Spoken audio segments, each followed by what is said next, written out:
तो देखिए यहाँ पर आज सभी बच्चों के लिए एक बहुत ही ज़िंदगी बदलने के लिए एक बहुत ही अच्छा सुझाव है। क्या है? तो एक बहुत ही अच्छा सुझाव है। अक्सर जो होते हैं बच्चे जो होते हैं पूरे समय निकल जाता है, लेकिन समय निकलने के बाद उनको बहुत दुखें होती है। दुखें इसलिए होती है क्योंकि अब उनके पास समय नहीं रहा, अब परिवार का भरण पोषण करना है।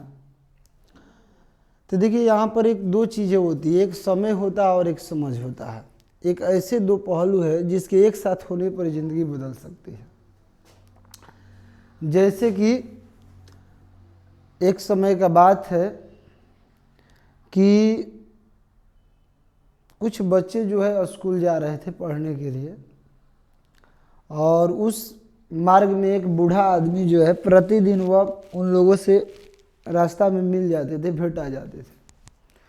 वह जो बूढ़ा आदमी था उस रोड के किनारे जो है बहुत सारा, मतलब पहले जो रोड था वह उस समय किसी तरह की वाहन गाड़ियां नहीं रहती थी। इस रोड पर प्रतिदिन वह पत्थर इकट्ठा करके उसको तोड़ते थे, बनाने का काम करते थे। लड़का उस बूढ़ा आदमी के पास उसको देखा, गर्मी के दिन था, लू के दिन था, और वह बूढ़ा आदमी पसीना उसका पूरा निकल रहा और फिर भी वह पत्थर तोड़ रहा, उसको सजा रहा। लड़का के झुंड में एक लड़का को रह नहीं गया। वह जो बच्चा है उस बूढ़ा आदमी के पास गया और बोला कि बाबा आप बताइए, इतना लूक में, इतने कड़ी गर्मी में इतना परिश्रम करते हैं, आपको क्या मिलता होगा?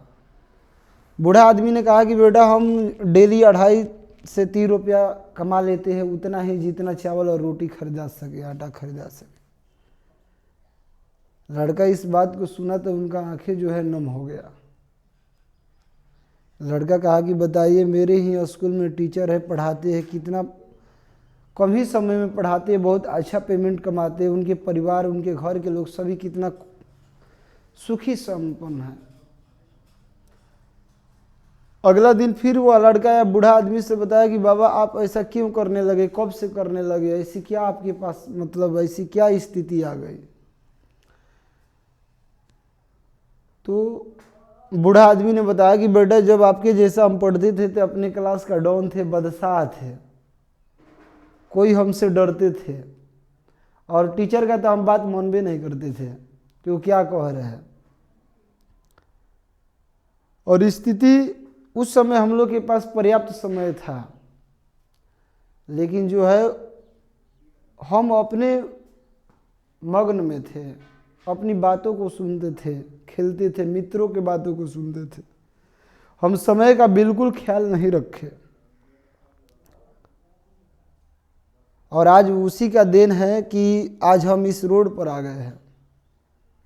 आज मेरे अंदर तो ये समझ आ गया है कि काश उस समय, उस यंग अवस्था में अगर हम पढ़े होते, मेहनत किए होते, समय को समझे होते, तो आज काश हम भी उस टीचर की तरह कहीं उच्च स्थानों पर रहते, उच्च पदों पर रहते।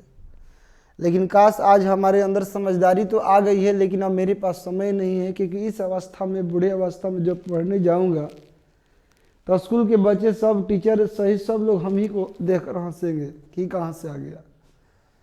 अब मेरा समय है परिवार का भरण पोषण करने का। तो आदमी ने बहुत एक मार्केबल बात बताया लड़का को कि देखिए, जब मेरे अंदर, मेरे पास समय था, माता पिता दिए थे, तो उस समय हमारे अंदर कोई समझदारी नहीं थी, क्या रिस्पॉन्सिबिलिटी है, कोई मेरी जिम्मेदारी नहीं थी। लेकिन आज मेरे पास समझ आ गया है, तो अब मेरे पास समय नहीं है। लड़का को अजीब सा लगा। बूढ़ा आदमी ने लड़का को एक अच्छी प्रेरणा दी है कि देखिए, अगर ऐसा नहीं करोगे तो मेरे जैसा ही आप भी बन जाइएगा। इसीलिए आपके पास बहुत समय है, और उस समय को रहते हुए आपके अंदर समझ आ गई, समझदारी आ गई, अपनी जिम्मेदारियां आ गई, तो समझिए कि दोनों जो पहलू एक साथ हो जाएंगे, दोनों के साथ चलिएगा, तो समझिए कि आपकी ज़िंदगी बदल सकती है। इसीलिए सभी बच्चों को मैं कहना चाहूँगा कि आपके पास बाबू बहुत समय है, अपने अंदर समझदारी को विकसित कीजिए, अपनी जिम्मेदारी अपने ऊपर लीजिए और खुद से पढ़िए, मेहनत कीजिए, परिश्रम कीजिए, दूसरे से कोई हिंसा मत कीजिए, क्योंकि जिसके अंदर समझ आ जाती है, समझदारी आ जाती है समय रहते हुए, तो वह बहुत कुछ कर लेते हैं। तो उम्मीद करते हैं कि आप समय आपके पास है तो अपने अंदर समझदारी को विकसित कीजिए, बहुत एक अच्छे मार्ग प्रशस्त कीजिए, अपनी ज़िंदगी बदल दीजिए। Thank you.